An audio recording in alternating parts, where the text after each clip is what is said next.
بنی اسرائیل میں ایک عابد شخص تھا جسے اللہ تعالیٰ نے ظاہری حسن و جمال بھی دے رکھا تھا۔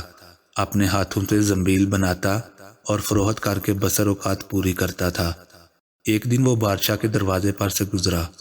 بادشاہ کی بیوی کی خادمہ نے دیکھ لیا، جا کر ملکہ سے کہنے لگی کہ یہاں ایک ایسا حسین شخص ہے، کبھی دیکھنے میں نہیں آیا۔ ملکہ نے حکم دیا، اسے میرے پاس لے آؤ۔ اسے لایا گیا تو دیکھتے ہی فدا ہو گئی، کہنے لگی زنبیلیں پھینک دے اور یہ چادر سنبھال۔ باندی سے کہا تیل اور خوشبو وغیرہ لاؤ اور ہم اس سے اپنی حاجت برابری کریں گے۔ اور عابد سے کہنے لگی کہ اب تجھے زنبیلیں بیچنے کی کوئی ضرورت نہیں رہے گی۔ عابد بارہا بار انکار کرتا رہا، تو ملکہ بولی کہ اگر تو یہ کام نہیں کرے گا تو یہاں سے جا نہیں پائے گا، اور دروازہ بند کرنے کا حکم دیا۔ عابد نے جب یہ صورتحال دیکھی تو بولا کہ محل کے اوپر کوئی ضرورت کی جگہ ہے؟ کہنے لگے ہاں۔ باندی کو حکم دیا کہ اس کے لیے پانی وغیرہ اوپر لے جاؤ۔ یہ اوپر چھت کے ایک کونے میں گیا، دیکھا کہ محل تو بہت اونچا ہے، کوئی ایسی چیز نہیں جس سے لٹک کر اتر جائے۔ آخر اپنے نفس کو حتاب اور عتاب کرنے لگا کہ تو 70 برس سے اپنے رب کریم کی رضا کا طلبگار ہوا ہے، رات دن اسی حرس میں گزرتے ہیں، تجھ پر ایک ایسی شام آئی ہے جو تمام محنت کو ضائع کر دے گی۔ اللہ تجھ سے بڑا کوئی خائن نہ ہوگا۔ اگر یہ شام تیرے عمل کو فاسد کر دے گی تو اللہ کو کیا منہ دکھائے گا؟ غرض اسی طرح اپنے آپ کو حتاب و عتاب کرتا رہا۔ حضور اکرم صلی اللہ علیہ وآلہ وسلم فرماتے ہیں کہ اس کے بعد جب اس نے بلندی سے کود جانے کا تہیہ کر لیا تو اللہ تعالی نے حضرت جبریل کو ندا دیا۔ انہوں نے لبیک کہہ کر جواب دیا۔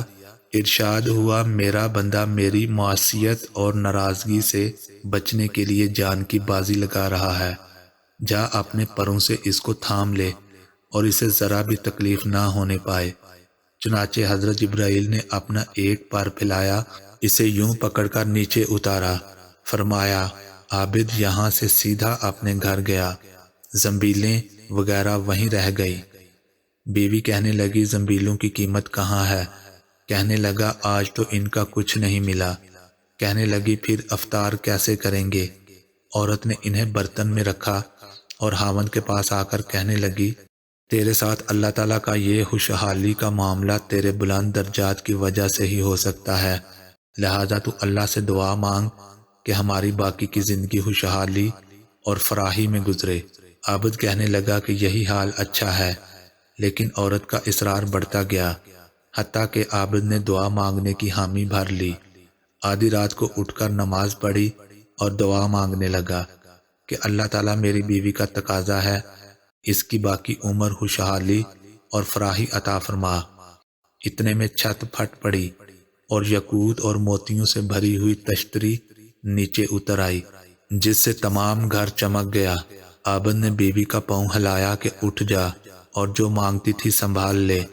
عورت بیدار ہو کر کہنے لگی، عابد بولا آج کی رات تو یوں ہی ذرا صبر سے کاٹ لیں گے۔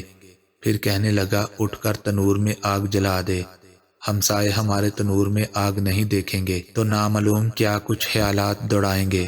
بیوی نے اٹھ کر تنور میں آگ جلائی، خود واپس آ کر بیٹھ گئی۔ ایک پڑوسن آگ لینے آئی، پوچھا تو جواب ملا کہ خود تنور سے لے لے۔ یہ عورت آگ لے کر واپس ہونے لگی تو گھر والی سے کہنے لگی بہن تو یہاں بیٹھی باتیں کر رہی ہے اور ادھر تیری روٹیاں پک چکی ہیں، بلکہ جلنے کو ہیں۔ عورت نے اٹھ کر دیکھا تو تنور بہترین روٹیوں سے بھرا پڑا تھا۔